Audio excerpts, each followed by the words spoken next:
And just like that, you're there on going from Wednesday to a Monday. Welcome to Time Generation travel, Movie. Well, it's travel of some sort. Welcome to Generation Movie on our new night of the week, Monday nights, 10 o'clock, same bat time, different bat day. The channel remains the same, the Indie Escape Network, which we're happy to be part of. In the Escape Network, if you want, there are so many great shows coming and all kinds of good things going on. By all means, check out the Indie Escape Network on YouTube. We have our own channel. All of our shows have been archived. We're well into the 30s on our shows, and we've been covering a lot of movies. And then also, if you want to check out Facebook, you go to Facebook, you look at the Indie Escape Network page. A lot of good things going on. We have a lot of talented folks that are putting in hard work on shows that have a lot to do with the films. Indie films have a lot to do with actors, talent, behind the scenes people, and then schmoes like us. Well, Rich is a behind the scenes person. I'm behind the scenes person too. But my name is JW Colwell. Thank you for joining us on this grand Wednesday night as we launch into one of our wacky, kind of like I'm trying to get our trains in one allegorical track, kind of a festival thing we're doing. I am joined as always by Rich Drees, my very good friend and super genius movie connoisseur. Thank you very much. FilmBuff Online. Yeah, I mean, yeah, we can bullshit each other now. We're friends for a long time. But you are a super film connoisseur. You have your own FilmBuff Online. You have all kinds of things. How is your week going? My week's been going pretty good. I been watching. I've been catching up on a lot of movies. I'm up to 30 new movies now this year already. So that's like one new movie for me every other day. That's impressive, and also might be a tad of an addiction problem. Which is how it is for us. So comments as we start this evening. Ken McKernan, good friend. Thank you. Good evening, friends. Good evening, Ken. Glad to see you're not in any trouble of any sort on the internet that we know of. Kathy Frazier. Hello, Kathy Frazier. Hi. And Joe is good evening and welcome to my new favorite night of the week. Joe is very kind about that, about our show being his favorite night of the week, which is because he's on a bunch of other shows. So for him to say his show is our favorite night of the week is really impressive, and we appreciate him for that. Thank you, Joe. We always start every week with a little bit of news, and I think the big story of the week. Oh wait, Tim Snyder. Oh, hey Tim. Tim Snyder jumps in thoughts on last night's SAG Awards.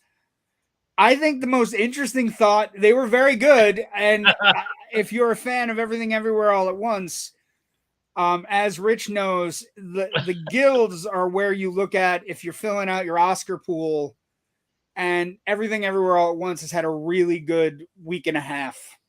It's if you look at the Vegas odds right now, at the sports books out in Vegas, they got to be at the negative. They have to be at the negative right now because you win the ensemble at the SAG. That means all the actors love your movie. Also, you also have the biggest upset at the SAG Awards, which is Jamie Lee Curtis out of nowhere beating Angela Bassett, which I don't know is going to happen for the Academy Award, but it's a big upset. Also, because I don't think Jamie Lee Curtis is the best supporting actress from her own movie, which is it's an odd little place, but she gave a really great speech. She and Stephanie Hsu are Stephanie Hsu is so good. Yeah, my God, she's so good in that movie. But what I would say is, she gave a really great speech about her parents and old Hollywood, and just it was a good speech. Almost all the speeches from the folks with Everything Everywhere All at Once were great speeches. They also brought up the legendary James Hong last night, which was mind blowing because here's a guy that's been in so many movies from you that you and I have loved forever. But when Producers Guild, Directors Guild, Screen Actors Guild Ensemble, and it won 3 out of the 4 awards that it was up for in the acting categories. It's an astounding run to go through a show of awards where you're getting all those awards. Those are my thoughts there. If you're a fan of it, yeah, 13 days. I think it's. I think all the tea leaves tell me that it's going to be a good night for Everything Everywhere All at Once. But I also don't think, and this is a personal thing, I don't know that it sweeps any of the technicals. Like, I think the technicals are up in the air. It's nominated for a bunch. Yeah, because, I mean, visual effects is going to Avatar. We know that. It's not even editing. worth It could win editing. It could win editing. I don't know. Yeah, that's true. Although the visual effects were all done like by a very small. It wasn't like a lot of effects houses. It was just a small number of people who were working on that, on the visual effects, and it was like I said, it's a beautiful movie on a small budget. It was amazing. Yeah, and it was a little movie that could at the box office last year. And I think right now it's the little movie that could at the Academy Awards, which is a great story. Also, you have the great Ke Huy Quan story. The idea that he hasn't worked for a long time in Hollywood and he's getting his shot back, and he gets a contract with Marvel. He goes to a Disney function and runs into Harrison Ford. It's just a great story. It's all around fantastic story. Thanks Spielberg the moment he's up there. I think it's one of the better stories going, and we need good stories with regards to the Oscars so we can get silly slap talk out of the way. Another thing that you and I were looking at as something to talk about for a couple minutes tonight, if we're going to start going back. Yeah, if we're going to start going back and trying to figure out what's offensive now that would not have been offensive when things were written in the 60s, 70s, and 80s. Or the 50s in this Or the case. 50s or 40s. Or we're going to run into a lot of problems. And I think the easiest, I was thinking about it, right? Like, so what do you do? Mm-hmm. I think you write a page at the front of every book that has some sort of, triggering words or whatever you want to say. And you just say, hey, reader, this is a story that transcends the span of time, but times, mores, values, and how we do things has changed. So there may be things in this book that seem antiquated, horrible, or bad. Okay, but I was thinking about it, like the Gloop thing with the Roald Dahl and the Bond books, but the Augustus Gloop thing. I've never looked at Augustus Gloop. I've read the books. I've never been triggered by the fact that Augustus Gloop is a fat slob. Do you know what I mean? Like, I've never been. He's drinking out of the chocolate river. Like, I always viewed him as the glutton that he is. So I don't. But I understand if somebody might be. So I think we need to just kind of find a way to do it where we're not. Yeah. Okay. Well, your thoughts. Okay. What JW is referring to, of course, is in the last week or so, there have been reports about some of Roald Dahl's books being, slightly edited for certain trimmed. And just recently, over the weekend, we heard about the James Bond novels. Likewise, first of all, Bond is a big misogynistic brute of a lug of a man who is hyped up forever. He's been that way forever. Hyped up on the very stereotypical British sense of superiority. And face it, it's true. I mean, they toned down a lot of the racism, I think, in the movies. And, we talked a little bit, though, about Bond's sexism in our last arc of episodes where we discussed a lot of the Bond movies. But here, though, I mean, I don't. Okay, I'm kind of of two minds. Well, you and I are fairly left of center. Well, and for both of us are. But for my take on it is, if you're reading these books, you are somehow getting into this idea that you're like, part of it is it's a classic story that's transcended time, and the Dahl books and the Fleming Bond books have. But if you're reading them, aren't you reading them knowing full well that there's some like they're not perfect? Like, the moment you watch Willy Wonka and the Chocolate Factory, do you not know that it's? I mean, people want to attack like the publishers of the Bond novels, But in the statement that they released, they said, look, in Live and Let Die for the British edition, Fleming dropped a lot of N-bombs and some other things, and some rather unkind general descriptions of black people. It was fairly racist. The American edition of Live and Let Die, the editors were like, hey, can we maybe tone this down? And Fleming was like, you know what? You're right. Let's do that. And this is back in 57, 58, something like that. And I apologize if I'm not getting the publication dates right on that. It's good to know Ian Fleming didn't want to get shot when he came to the U.S. Smart, very smart for Ian Fleming. But he was fine with that.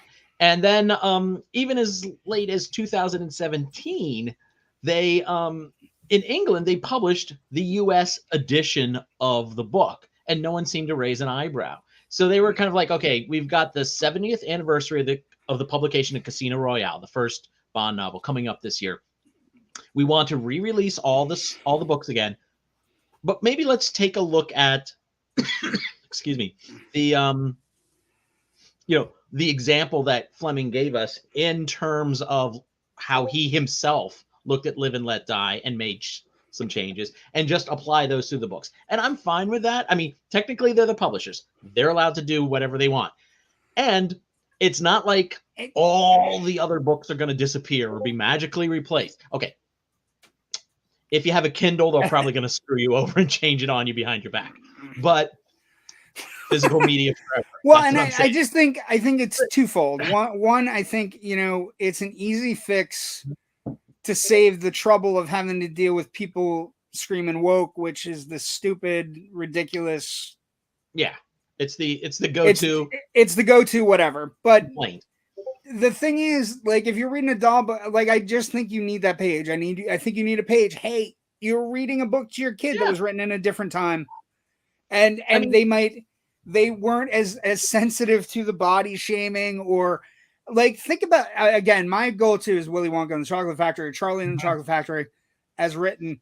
There are horrific references to those kids. They're ghastly humans. They're terrible children. And Matilda and like all these different books that he wrote, just it's okay if we fix things. It's okay if it's. I heard an interesting concept. I was discussing this with a friend of mine, an English professor, and in our discussion, I kind of drew a parallel for her of the Star Wars special editions, where Lucas made some changes, not because of offensive content, but because he suddenly lost his mind and thought Greedo. He's a megalomaniac who feels he owns everything, and he does. But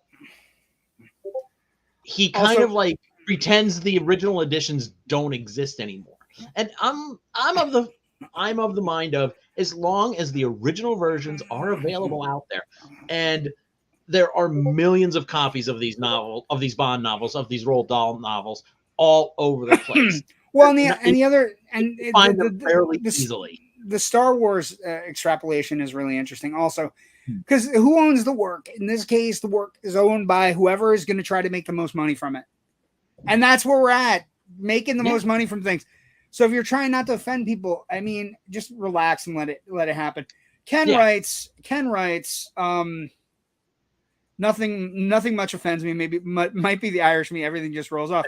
So you got a very duck-like quality to you, Ken. We appreciate that. That's why you're one of our biggest fans. I don't find a lot of things offensive. However, my sensibility isn't everybody else's. So as I've gotten older and gotten more worldly, I would like to think I'm more open to the idea of, sure, this is possibility. I'm reading this in the context of a 65-year-old novel when racism was just far more prevalent and casual. But somebody who is like, casual is a word. Yeah, somebody who doesn't want to or doesn't know to view that within that historical context, they could be like, you know what, this is awful. And then, I mean, there's room for a discussion there to talk about why it was awful, and thank God we've hopefully progressed. But I think I the idea I don't that you think my sensibilities of not being able to be offended by much should be automatically applied to everybody else. well, I want and the them other to side make of their it, own decisions. And if they're offended, I don't want them to be uncomfortable. right? And Seriously. the other side of it again, I think it's twofold. I view it as more of a, for me, it's on you. You're reading something that you're reading for either the kitsch or you're reading for the. I don't think you're reading for the values of having the M-bomb appear every like 95 times like it does in Live and Let Die. I think you're reading it for the kitsch value that you want to read an original Bond work. And I think if you put a giant thing in the front, now you might come out of it and go, I can't believe how much it was used. And then you might come back and you actually might be causing people to not have as reflective a moment as you think they might. If you said to them, hey, this is how things were back then, and we're trying to progress, we're trying to fix things. But it's an interesting topic. And as a show that does movies, yes, and it's we're always looking. Yeah, I mean, obviously, Song of the South is the one that pops to mind for most people, as Disney is just like, well, and I would, like away. As a movie show, the two movies I would tell everybody to rewatch and try to get a grasp on, and watch it through the prism of a 2023 experience. Revenge of the Nerds isn't really that great anymore. That's kind even of though rapey. I was a nerd, it's super rapey. Also, like something like 16 Candles, which is remarkably harmless for us in the 80s, not so great when you get towards the end of the movie. And so, but we're always trying to figure things out, right? We're always trying to figure things out. And on this show, one of the cool things we can do is work to give you perspective on classic movies. Yes. Ken writes, let's see what Ken writes.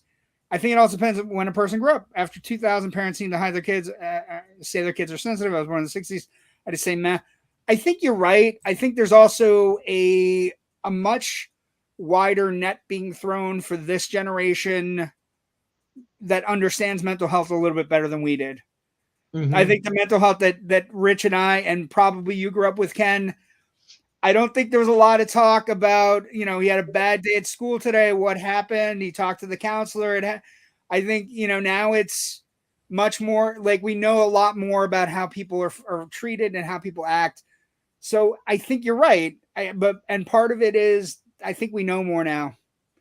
But what we do know, and what Rich and I have been coming up with, and what we're excited about, we had this idea. I had this idea to celebrate the 95th Academy Awards, which are coming up in a couple of weeks.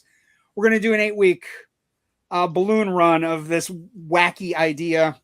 I'm calling it the Oscars Decade Cavalcade. I'm a huge Oscars fan. I always will be. I will watch it until the day I die.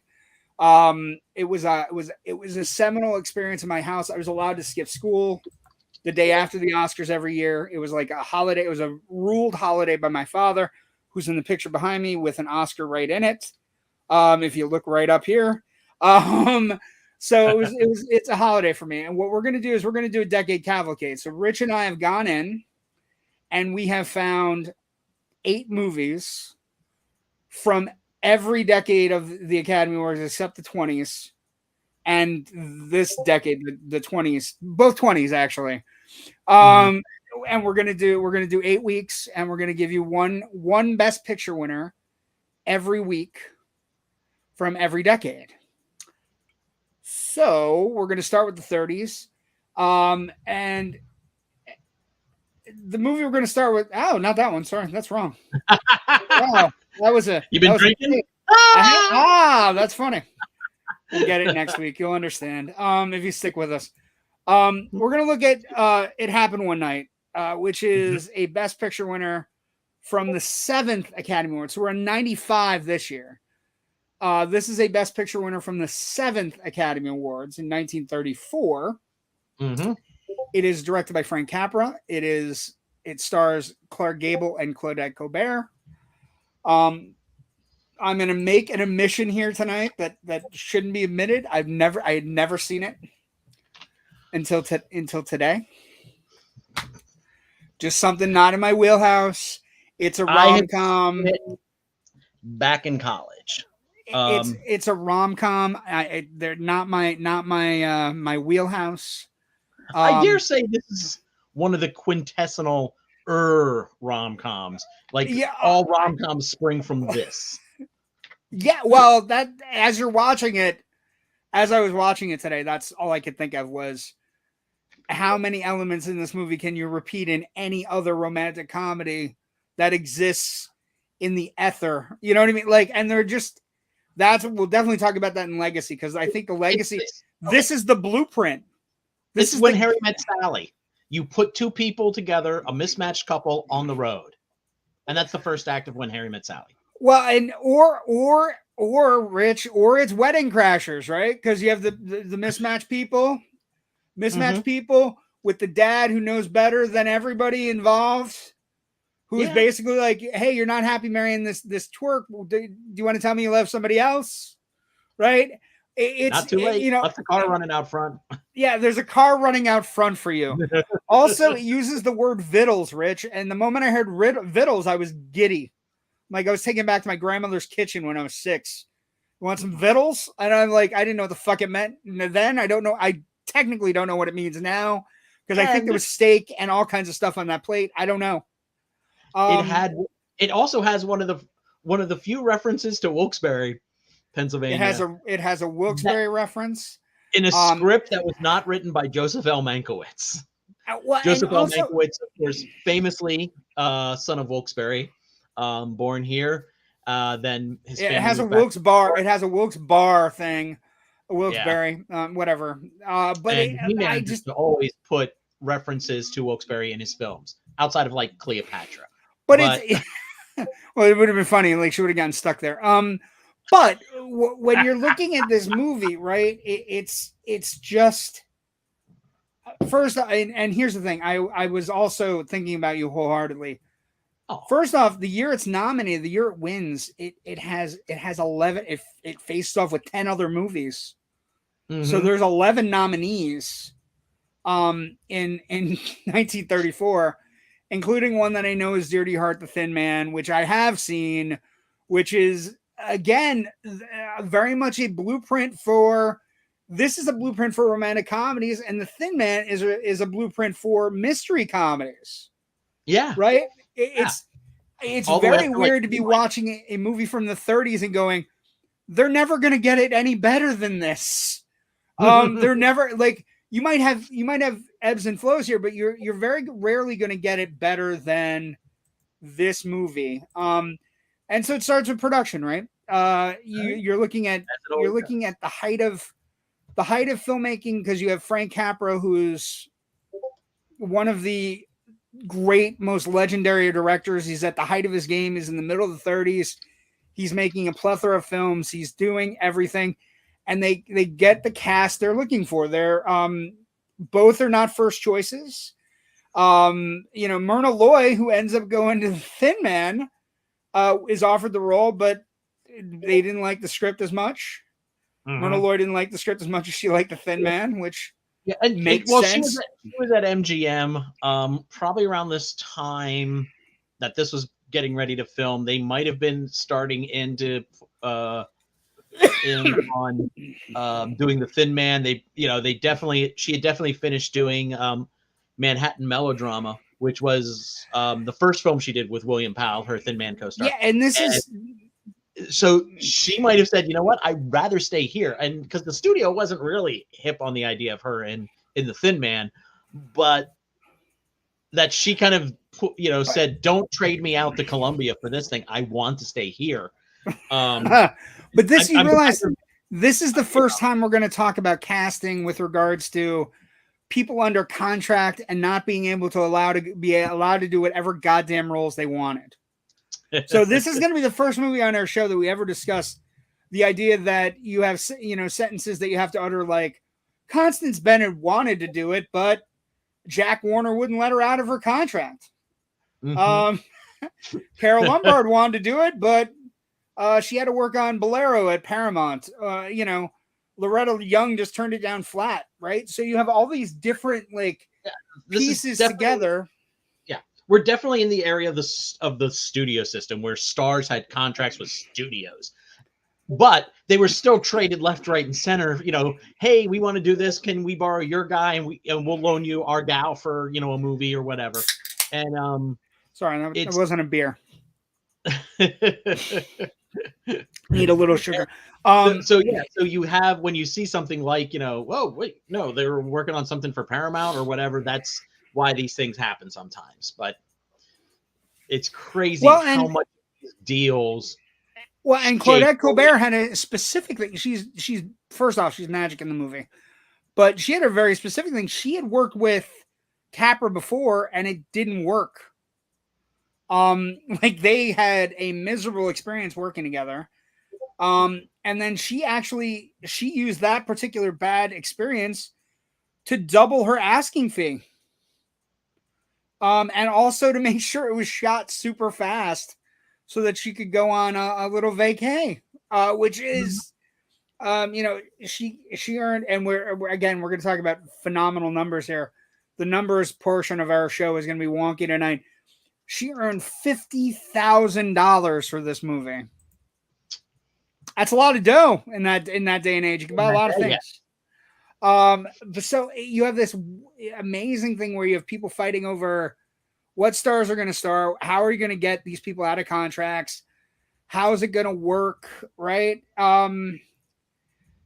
Gable, who's one of the greatest Hollywood legends. And by the way, I don't know that you can ever watch Clark Gable and not immediately look at him and go, star.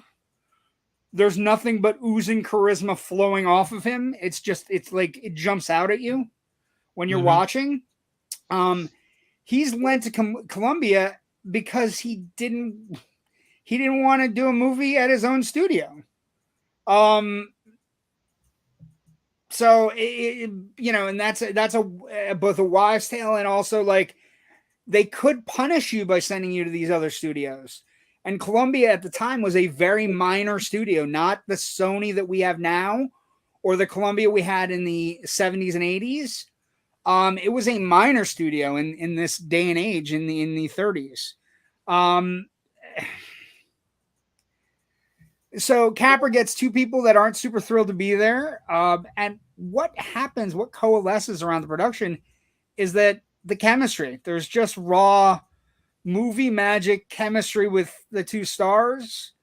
The script is one of those scripts that kind of like, it was very tense at the beginning with, filming and doing all kinds of stuff. And they basically got the script rewritten as they played through. Right. Yeah.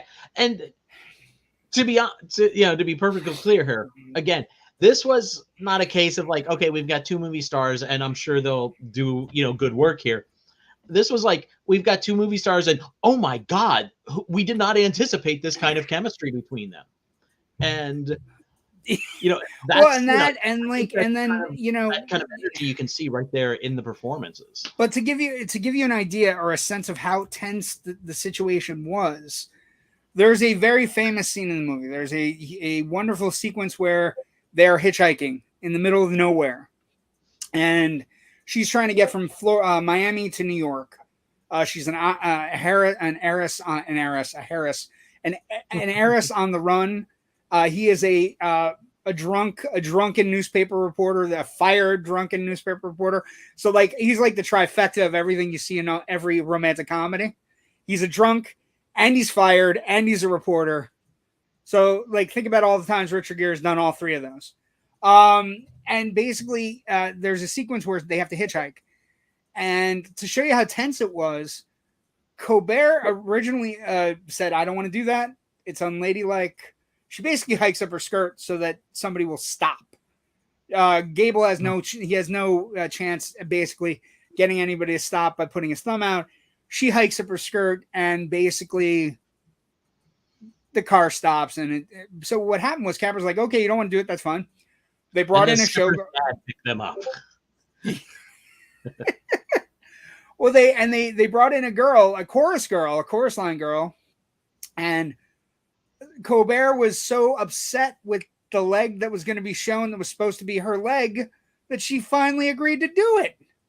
So it was super tense. And those are the stories you hear production, but like the finished product, you can't tell anything from the finished product of the film of how much tension, backbiting, and maybe that's the genius of Frank Capra. Capra coming in and just kind of making a movie, and it just kind of like he makes everybody, 100 times better. He's like that star pitcher or star basketball player that just gets the ball where it needs to go. And that's one of the nice things. So wait, we got a couple comments. Hold on. Okay. Let's see. Vittles usually used in the Beverly Hillbillies. Yes. And my grandma's house.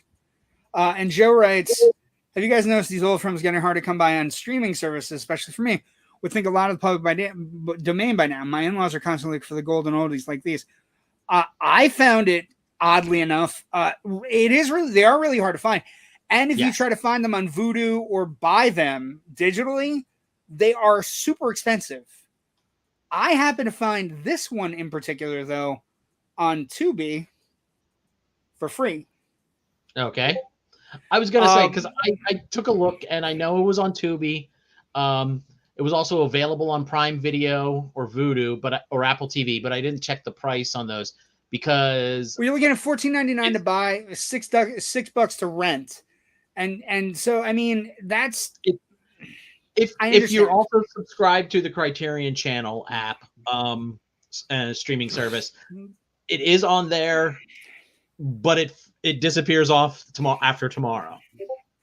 Oh, that's interesting. That's interesting because it's like, I guess it's the end of the Oscar, the Oscar thing. Yeah, it's part of their screwball comedy package of Columbia Films. Well, and which I've watched about 6 or 7 of them, and most of them are kind of like meh. Well, and that's the thing. But I will say one thing about this movie: like production values are high. It looks beautiful. For a black and white film, it looks expertly shot.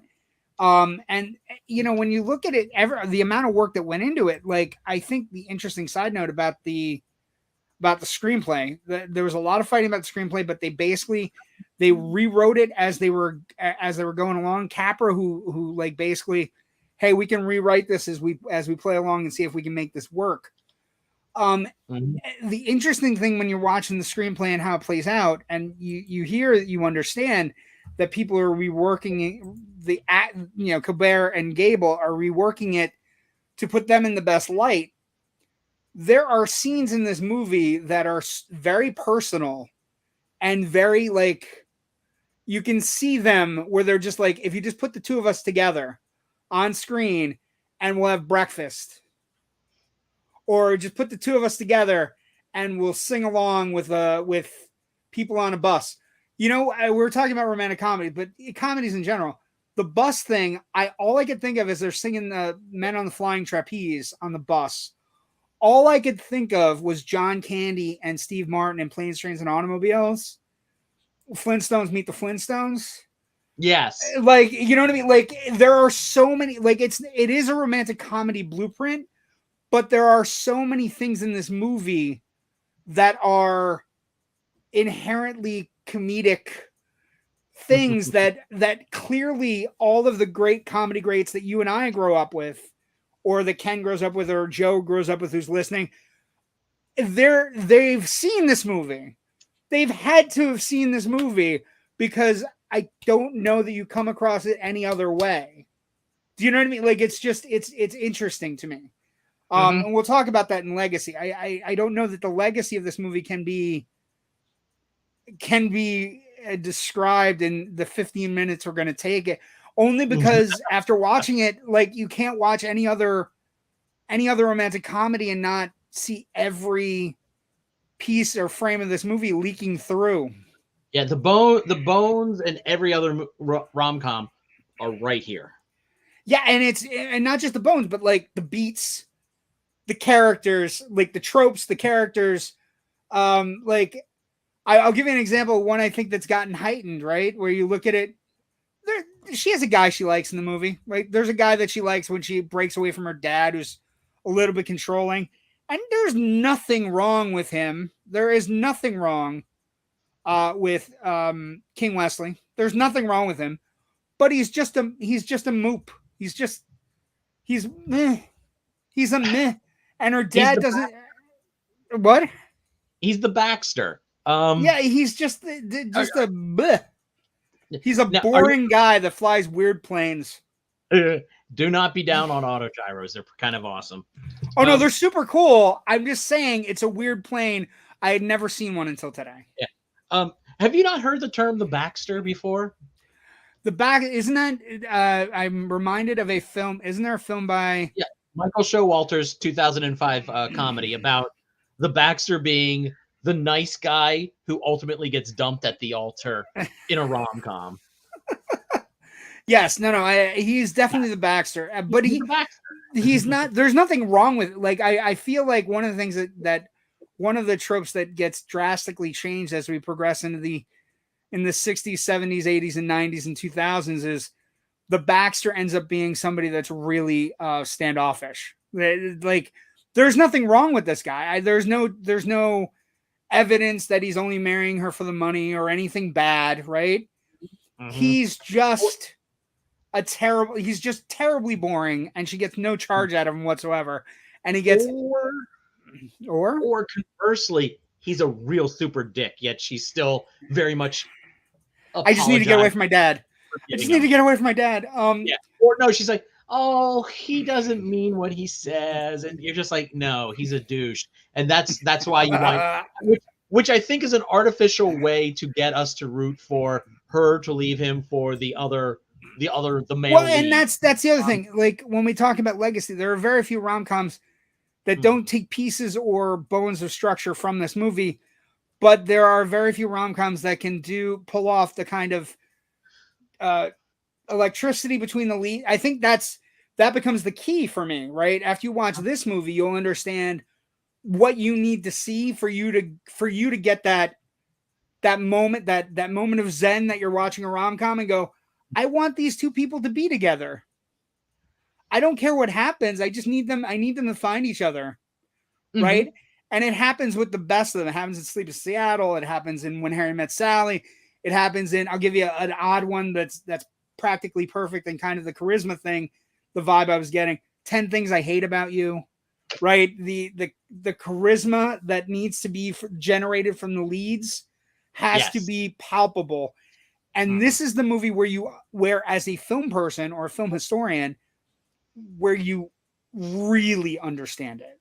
Mm-hmm. There's a sequence where they're dipping donuts, which is just like, he's like, you're doing it all wrong. You know, like he's like, you know, if you don't get halfway like that, you're going to lose the donut's going to soften up and fall off. And then what do you got? A ruined cup. And it's just like, that's what couples discuss. That's perfect. What's interesting though is to kind of throw back to my made up in my head rivalry between this movie and The Thin Man.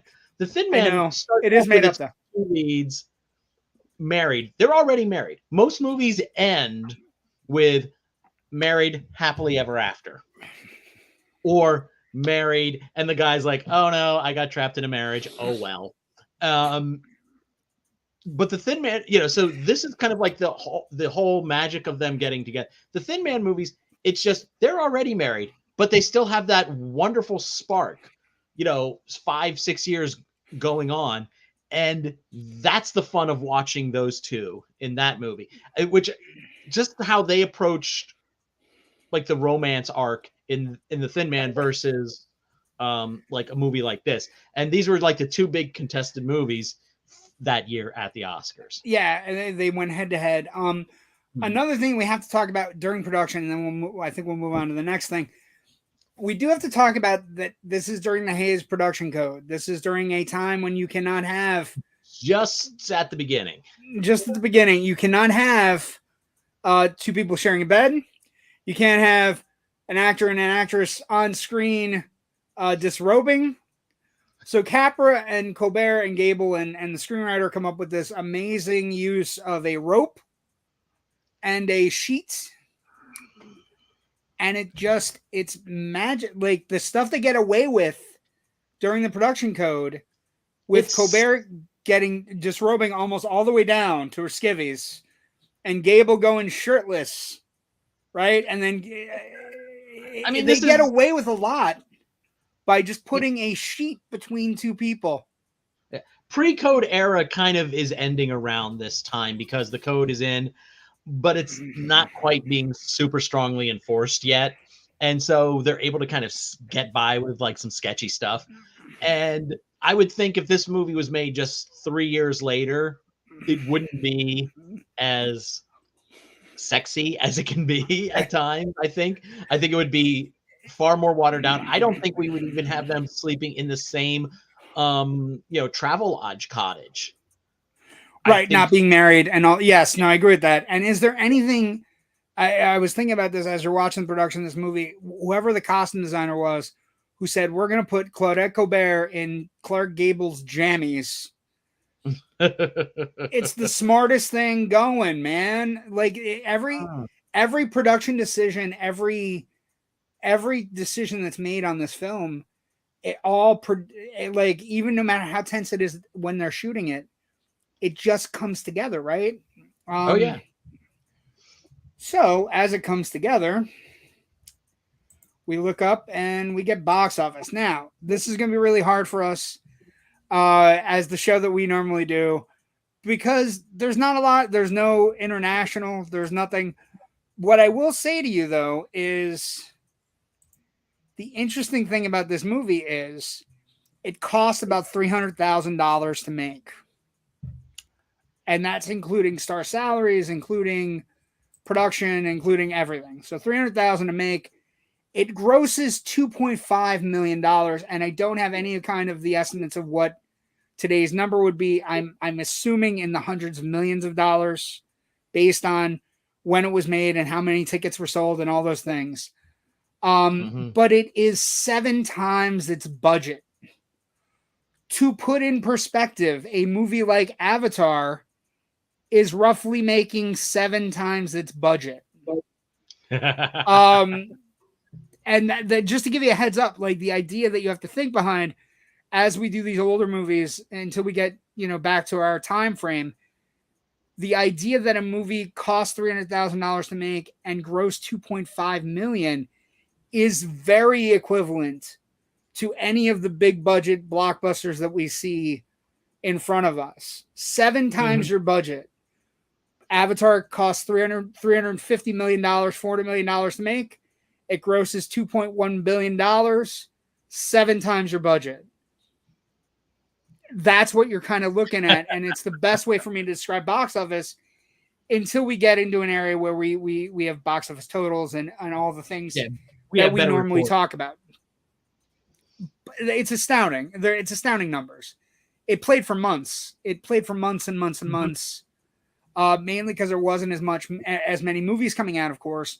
But also it's just, and also it played for months because they didn't saturate a movie on like 2,000 screens upon, it was traveling road shows. It was moving from town to town. Yeah. They, were like open in New York and LA and then, some of the smaller markets. And by the time it got to, Tallahassee, Florida, it might've been out for 7 months, but it was a new movie to the people in Tallahassee. I'd like to say Jacksonville just because it's the movie. It's Miami to Jacksonville in the Northeast on Greyhound buses. But yeah, I mean, it's an astounding sum. It's not something I don't even think like for the way we do our show. I don't know that we can actually comprehend how a movie basically had, did all this time.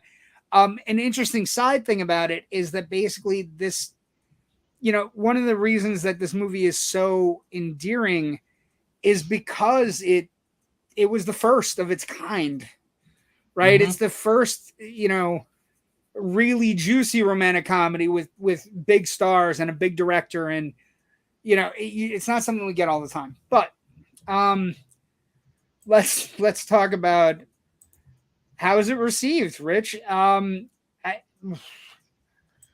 The reviews on this one. It's an Academy Award winning film. I think we know. But well, and for us, it's then and now, right? So what I would say to you is coming at it today for me, right? When you're watching this movie, The response then is that it was an Academy Award winning film. It had two of the biggest stars of the day. It had one of the seminal directors of the 30s. It had all these pieces to go together. It did stuff that they got away with, like a sexy kind of fun vibe, right? There's everything about it. Watching it today was a mind kind of blown thing, because this is a movie written in the 30s, and it has every single thing I've become accustomed to having to have in a romantic comedy is in this movie in some way, shape, or form. There's got to be a couple that doesn't actually know they like each other. There's got to be a couple that clearly has so much chemistry that the audience is going, "You idiot, kiss her." Everybody sees it. Yeah, everybody sees it with them. There's got to be there. It has the doting father who's worried about their child, but also more worried about their child not making the right decision. Don't make a bad decision on love, right? And he, that character is, wonderfully played. Basically, Walter Connolly plays the role. He's amazing. Where he's just he's smoking a cigar, and he's just this big burly man, and he takes her to his side, and he's like, "You sure you love this one? This one? I don't know. I guess." He's hilarious. Like with a lot of crap from her over the years. Yes, but she spills the food tray, and he just there's a moment where he smacks her really hard, and she looks like she's gonna smack him back, and he kind of rears back like, "Please don't hit me again." Like he's been hit before. And it's just, he's been through a lot with her, but her character is this bruised, like, I just want to get out of the mansion once in a while. And she's kind of like straddling both worlds. Gable, you watch and you just marvel, because he's both virile and stupid and silly. There's a sequence where he's walking through a train station surrounded by other drunks who are throwing bits of paper in the air saying, "King of the train, king of the train." And I'm just watching it going, there's not many actors that can pull this off. Getting fired on the phone and then walking to the train, walking to the bus, just doing it's amazing. And in screwball comedies, especially, and some early rom-coms, the lead being a newspaper man is kind of a trope. It's an easy trope because they're supposed to be a little shifty maybe, and they're always trying to look for the scoop. They want the scoop. An ulterior motive for hanging around this woman, and it's I've seen it a lot, and even recently, from this movie to His Girl Friday to Working Girl to it's all over it's everywhere. Like the heart of gold guy that isn't necessarily in it for love until he finds the right person. But every movie that we've ever seen, romantic comedy wise, if you're a romantic comedy person and you haven't seen this, I don't know. This will blow your mind, because you'll be watching a 34 movie going, "Hey, this was written in 34. My favorite rom-com stole something from this." And that's what you have at every level. Like I saw Wedding Crashers, I saw Working Girl, I saw, I saw bits from the bus sequence on Planes, Trains, and Automobiles that everybody's singing on the bus, taking their turns. And it's got a real irreverence to it. And also and Gable has a dark quality to him that's super manly. There's a sequence where he takes a guy out who discovers her secret, and he takes him off the bus, and he's in the woods, and he basically he lies to the guy, and it's a kidnap plot, and now you're part of the kidnap plot, and hopefully we don't have to kill her. And and then the guy's like, "Well, I just wanted to turn her in for the reward," and he starts freaking out. And Gable's like, "Run, just run." And you're scared enough that you go, "Yeah, I'd run if I was that guy." So it's got this amazing quality where you're watching it and it's movie magic. It's just 2 stars put together with a great director and a decent script, and they work wonders. the coffee sequence, the sequence with the donuts, the like, there are so many nice moments where they're just really like, she falls asleep in his shoulder, and the way he looks at her when she's sleeping is super like, you know, he's, you know, I have to watch more Clark Gable movies is what this is going to lead me to do. Inevitably, I'm going to be like in a Paul Newman spiral like last summer. That's not a bad thing. It's not. Well, and that's the thing with all of our technology ahead of us and all of our technology available to us right now. Finding and watching these classic movies, these touchstone movies, these cultural touchstone movies, like watch this and watch The Thin Man and understand that when you watch Only Murders in the Building, a lot of it is from The Thin Man. And when you watch 10 Things I Hate About You, or you watch When Harry Met Sally, or Working Girl, or any of these other romantic comedies that everybody's fallen in love with, a lot is from this movie. And it's glorious. And, and I would say even like Remington Steele and Moonlighting owe a huge debt to both these movies, actually. You know, to The Thin Man in terms of comedic mystery, to It Happened One Night in terms of mismatched rom-com. I was looking at some classic reviews, and Pauline Kael of The New Yorker is always one of those ladies where you look at her and she was super tough on a lot of movies, but she also she's pretty right on mostly everything she says.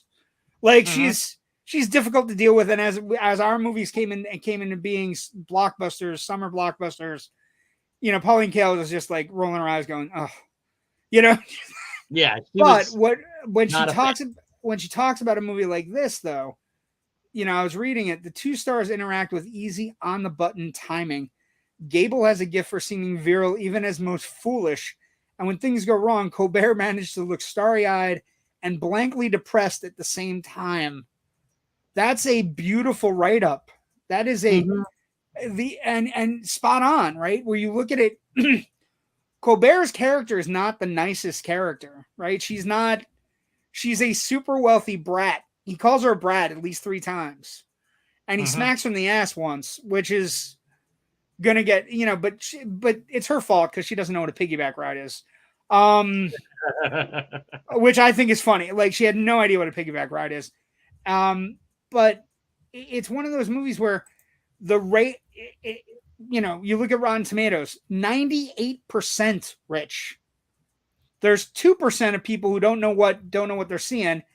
And then the audience score is 93%, Rich. And the 2% is coming from, you know, people, you know, I would run review of the 2 where it's basically, it's inevitable to feel that time has gone by, and through it Happened One Night's narrative efforts aren't as grandiose as they should be. And it's like, okay, you realize it's the movie with all these other grandiose moments are coming from, right? Like, it's a weird reaction to the movie, right? It's super weird. But then we talk about legacy, right? The legacy of this film is astounding. It is actually, let's do comments before we do legacy. Hold on. Okay. Let's see what we got. Joe writes, how big of an influence is a total box office film, if any, being this flick didn't hit many screens? Well, here's the thing. Total box office in this particular case means that it, and this is a weird thing, but not necessarily today, but it, at the time, the Oscars did take into account box office standing, right? Not nearly as, like, we don't have as many blockbusters getting nominated. Well, not this year. We have a lot of blockbusters nominated this year, but because I feel like we're trying to win people back. But the Oscars, you know, at a time, the movies that got the most notice for studios and studio heads and for actors and actresses and for directors were the movies that did the best, right? The movies that hit an audience. And one of the things that Rich and I discovered in looking through these older movies, right? Like when you hit the 70s and 80s, you and I are looking at it and it's prestige stuff. But 30s, 40s, 50s, 60s are usually movies that are super popular. They're movies that are very popular at the box office, connected with audiences, and jumped in. So I think Would you agree with that, Rich? Oh yeah, and also like these films weren't saturated all at once onto 2000 screens, but like we said, they kind of moved around. So ultimately, in total, their whole run, they probably were saturated on a number of screens similar to what a 2,500, 3,000 screen release would be today. It's just instead of happening over one weekend, it happened over 6 months. Right. And I think at the time, like in the 30s, 40s, and 50s, when you're looking through the lists of Best Picture winners, almost all of them are box office success smashes. Mm-hmm. And it's kind of an odd thing that is more recent, I'd say 80s, 90s, 2000s, where, the Academy Awards have tried to find super artistic movies that aren't necessarily audience faves, but some have been audience faves. It's a weird connection. But the 30s, 40s, 50s, 60s, almost all of the Best Picture winners are huge box office movies. So in this particular case, this film is a big influence that it did so well, and that's why you get a romantic comedy winning Best Picture, right? It's not about, think about it, Rich. It's not about alcoholism or losing a loved one or dying or having a debilitating disease, or it's a romantic comedy about two people who find love, right? And so what you get is an interesting side thing there, Joe, is that you get movies that are super box office movies that get the Best Picture nominations. And actually, when we get to 70s, 80s, we get away from that and we're trying to look at the more artistic side of things and saying, hey, movie doesn't necessarily have to do super well at the box office to be a really great movie, right? Weird. It's kind of a weird thing. But legacy franchise vibe. So legacy is kind of stark, but I want to begin with this one because it's going to be a wraparound for us with regard to this Oscar decade cavalcade that we're working. This film is super special, Rich, in that it won the top 5 Academy Awards it was nominated for. Yes. This movie is what we call one of the 5 major winners. This movie won Best Picture, Best Director, Best Actor, Best Actress, Best Screen Adaptation. So it won the top 5 awards it was nominated for. And as somebody who watches our show, when we highlight something for you like this, you should think you might be seeing it again sometime. I'm a big believer in improv, and I'm a big believer in making things come around again. And so the 5 major winner is one of its biggest legacies. It is a movie where you had Academy Awards for the 5 principal people involved for this film: the writer, the director, the 2 leads, and the picture one. It doesn't happen often. It doesn't happen nearly as often as you think it would happen with Academy Award. Most people have Academy Award winners in their heads as, well, they got the Best Actor and they got the Best Actress. Doesn't happen that often. And so the legacy of this movie is it starts a wonderful trend that we will see only 2 more times in Academy Award history. Once in the 70s and once in the 90s. And we still have the 70s and 90s to go. So just saying, you might see it again.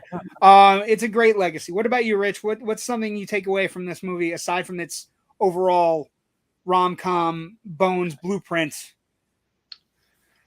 I think that's like the big thing. It's certainly cemented Clark Gable as, a romantic lead who could also be kind of breezy in comedy. He can also kind of be a little bit heavy at times, like the scene where he scares off the other guy from the bus. Terrifying. He's terrifying in that scene, Rich. This is a good vehicle to just give his range. Claudette Colbert gives some depth to a character that probably on the page just comes off as a bit ditzy. Because she's like, and a brat, and a spoiled, and got a little notes, and technically I'm married to this other. Yeah, that's another thing. Technically, she's married through most of this movie while she's falling in love with annulled. It doesn't get annulled till the last 10 minutes. Yeah, to the final reel. It's like a little the blueprint legacy is viable. And I would say that if you're a rom-com fan and you watch it, you will immediately love the other rom-coms in your life for for probably have already seen it. Mm-hmm. And that's one of the best legacies about it, is that I immediately come out of this movie and I wonder, did Rob, I know Rob Reiner saw it. I know Billy Crystal saw it.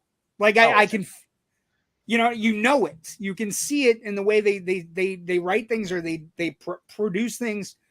Mm-hmm. I get the idea Mike Nichols probably saw it.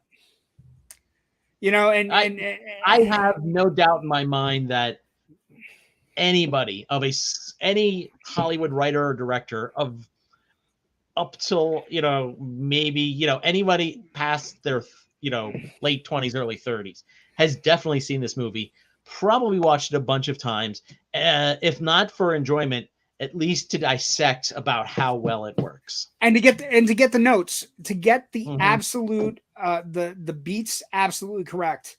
Like I said, I think the interesting legacy is not just the notes between the two characters, where you need the funky scenes where they discover they love each other over weird things, but also the idea that you need the notes and the specific workings of the father figure in a romantic comedy. Like, mine immediate go-to was Wedding Crashers and Walk-In with Rachel McAdams, right? Where Christopher Walken's like, she's making a terrible mistake with the guy she's marrying.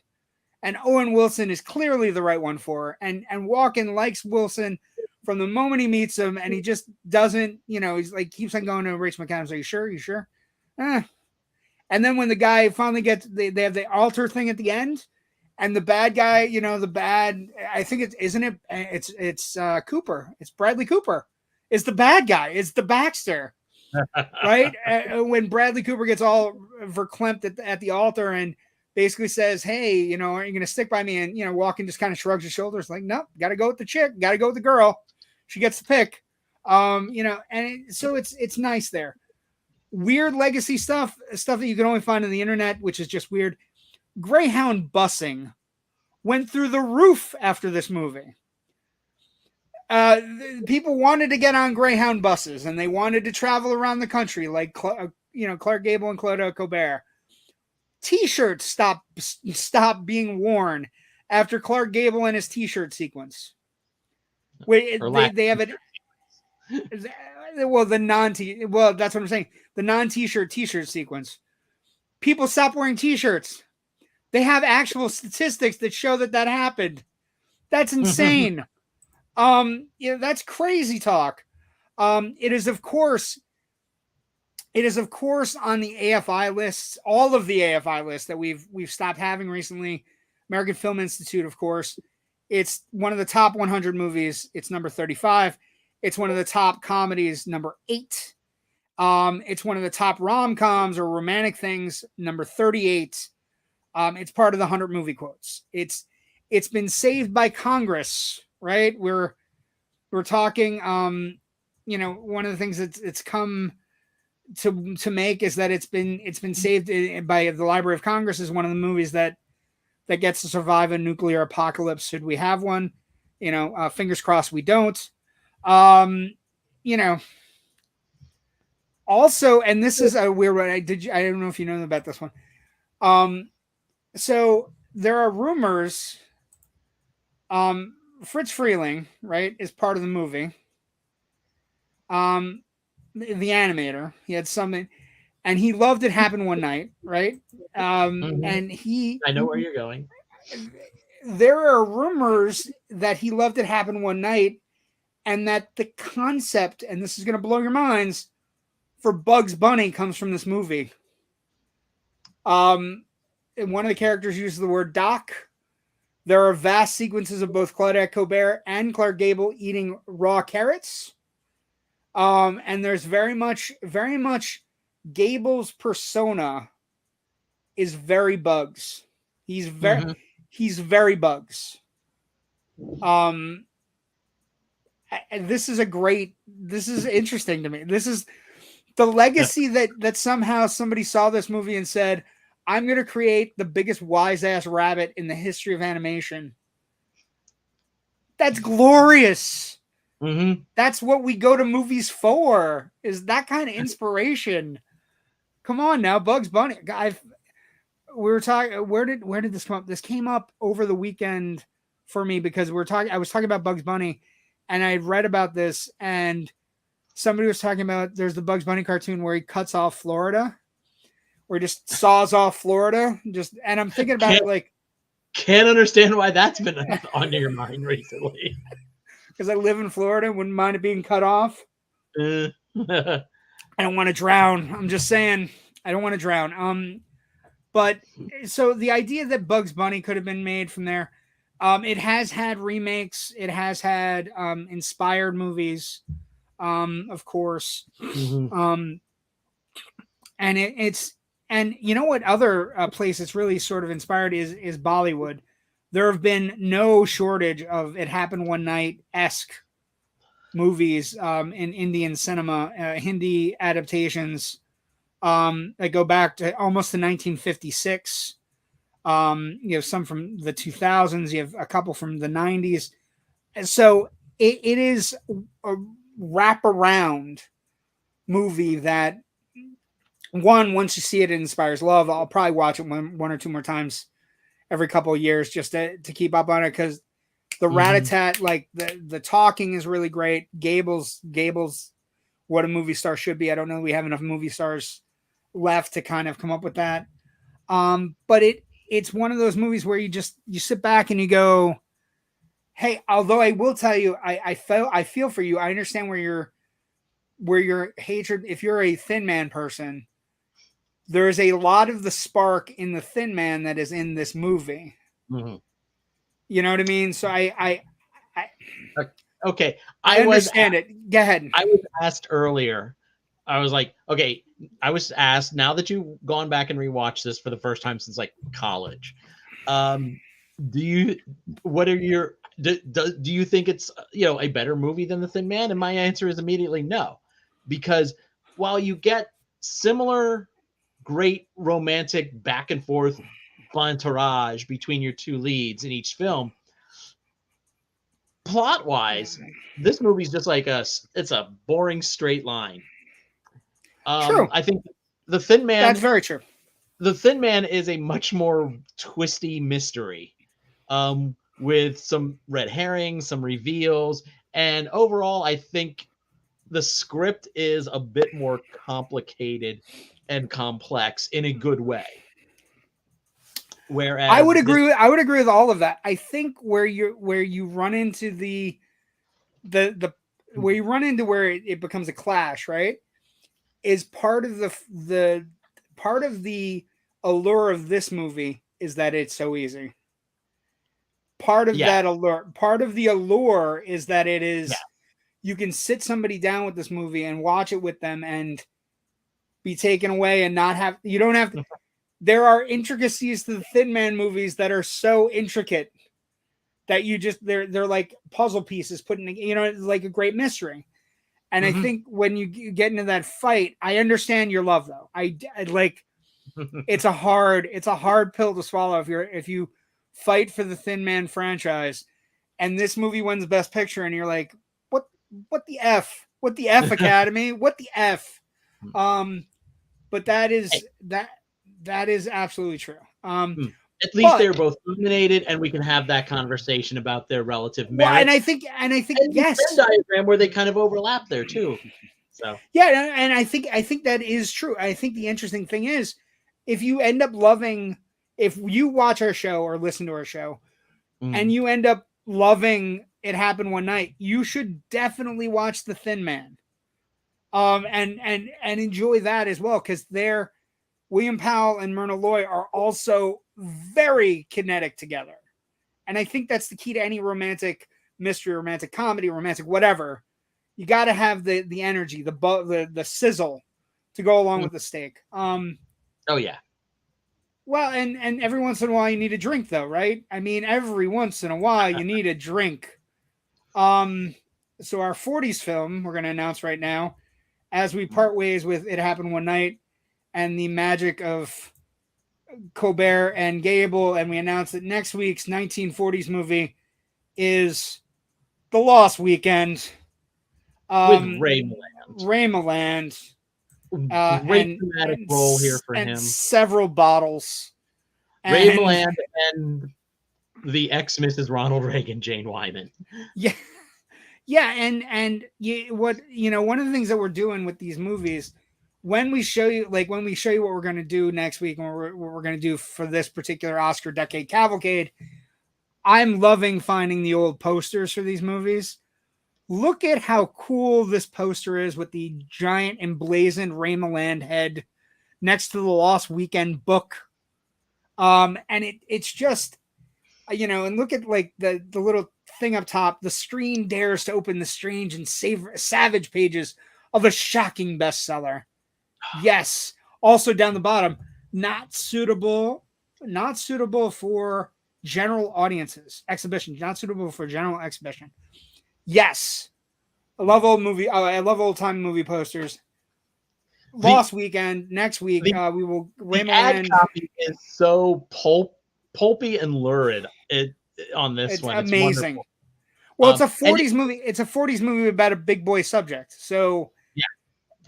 And if you're looking to watch it before next Monday, it is available on Prime Video or Apple TV.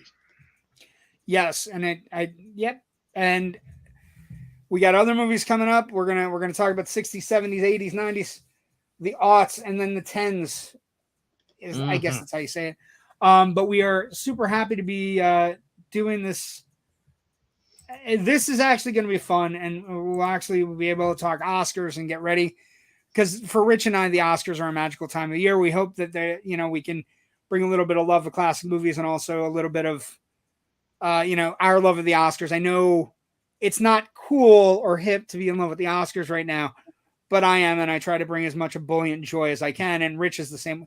Rich and I, we used to travel in circles where we would talk about picks and move in like different circles. Him back in PA, me in Florida.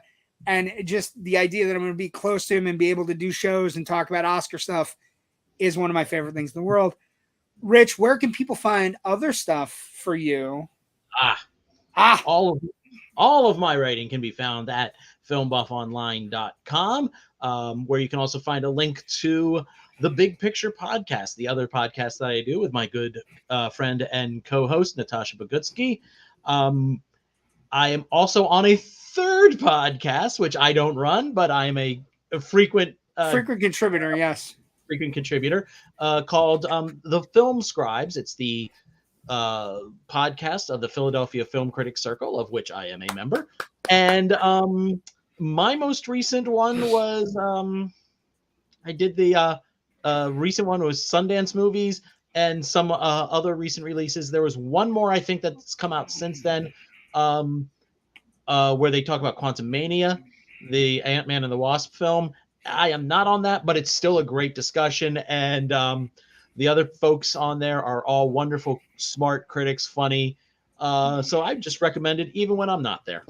That's a great call. People can find me on the Twitter at JW the Movie Guy, on Instagram, JW the Movie Guy. Yeah, where can they find you? And on Twitter at FilmBuffRich. And then you can find me not only doing the show on our new night, Monday nights, but I will be moving. We are moving Loud and Nerdy to Tuesday nights, which is the other show I do. I'm part of the Loud and Nerdy group. I'm also part of the Loud and Nerdy podcast, which will be premiering tomorrow night at 8:00 for our first Tuesday show. And we're going to discuss all kinds of things, including the quality of the streamers you're dealing with on a daily basis, and among other things tomorrow night and a couple other things. But you can find me there, and you can find me online, our JW the Movie Guy, anywhere you're looking on Facebook, Twitter, Instagram, all those places, all the wonderful places. And I'll be back next Monday night with my good friend Rich Drees to do a show on the Lost Weekend for our Oscars Decade Cavalcade. Thank you for joining us tonight. Stay out of trouble. Oh, wait, we got one comment. Hold on. Oh, wait, hold on. Poor Florida. And then also Eric Smalls. We get 3 big hearts from Eric. Oh, thanks. I mean, Eric. what's my question, Rich? Because we're both critics. What's the heart rating scale? What if it's out of like 6? What if it's out of 10? Hopefully it's not 3 out of 10. 14.5 or something. 3 out of 4. Yeah, 3 out of 99.25. What? No. Thank you, Eric. Though we love the love. Thank you. We appreciate it. Thank you for joining us tonight. Stay out of trouble and go watch It Happen One Night. You could do a lot worse with all the crap that's floating around. You could definitely do a lot worse. Have a great night. We'll see you next week for the continuation of our Oscars Decade Cavalcade.